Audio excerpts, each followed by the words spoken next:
Буга чейин аткарылган иштерди баяндап, алдыдагы пландарды 15 мүнөттө айтып берген жаңы премьер-министр өкмөттүн эң маанилүү багыттарынын бири экспортты жандандыруу болорун белгиледи. Өлкө Евразиялык экономикалык биримдикке толук кандуу мүчө болгондон бери пландалган көп иштер ойдогудай аткарылбаганын моюнга алды. Аны менен бирге айыл чарба азык-түлүктөрүн сыртка чыгаруу боюнча кошумча рынок издөө, инвестиция тартуу жана экспорттук потенциалды жогорулатуу боюнча бирдиктүү институт түзүүнү пландап жатканын ачыктады. Ошондой эле балыкчы тамчы корумдуу жолун туристтик сезон башталганча бүткөрүүгө убаданы катуу берди. Ал эми энергетика тармагында мурдагы өкмөт баштап кеткен ишти эле улантаарын билдирди. Тез арада Темир Аргимбаевич таш талканын чыгарган Министерство энергетиканы кайрап келиш керек. Энерго холдингиңиз болбойт. Бул биздин официалдуу заявлениябыз. Дагы карап чыгыңыз. Министерство экономики, энергетики, промышленности дейсиз. Кожошов экономика менен иштейби, энергетика менен иштейби же промышленность менен иштейби?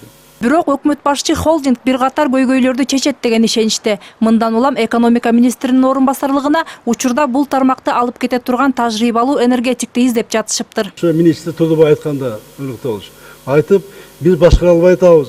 Биз ал компаниялар акционер общество экен. Биз киреше албай атабыз деп айтканда, ошондо ушул холдинг түзүш боюнча маселе көтөрүлгөн.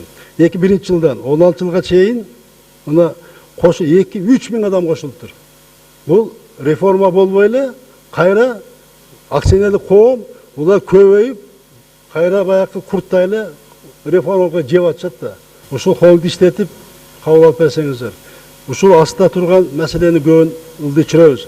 Эми билесиздер, биздин Кыргызстанда суу байлыгыбыз бул эң негизги байлык. Бүгүнкү күндө биз 9%га чейин эле 13 миллиард энергетика иштетип атабыз. Ал болсо бир 200 миллиардтай мүмкүнчүлүгүбүз бар. Сиз айтып атасыз, ошону бир замга берип коёк деп. Замга.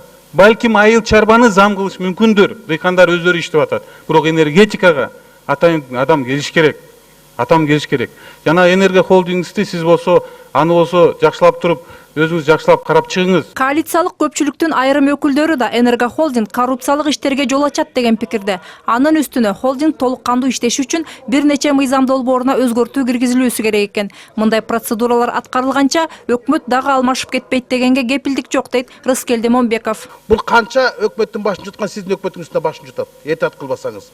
Мыногу улуттук холдингдин башында тургандар Дублинде отурушат. Дубликатын бияка жөнөтүп коюп. Долбоордун башында турган кимдер эле? Премьер-министр Темир Сариевдин кеңешчиси болчу.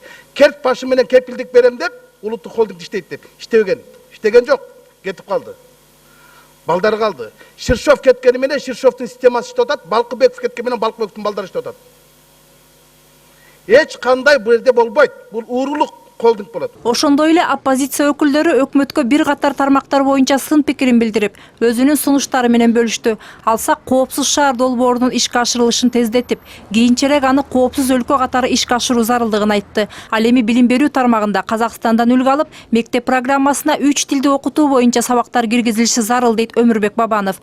Ошондой эле экспорт менен импортту тезинен жолго салып, дыйкандарды жеңилдетилген насыя менен эртерээк камсыз кылуу керектиги айтылды. Өкмөт башчы бул айтылгандарды эске алаарын билдирди. Мээрим Ташыбекова, Алтын Каныбек уулу, НТС.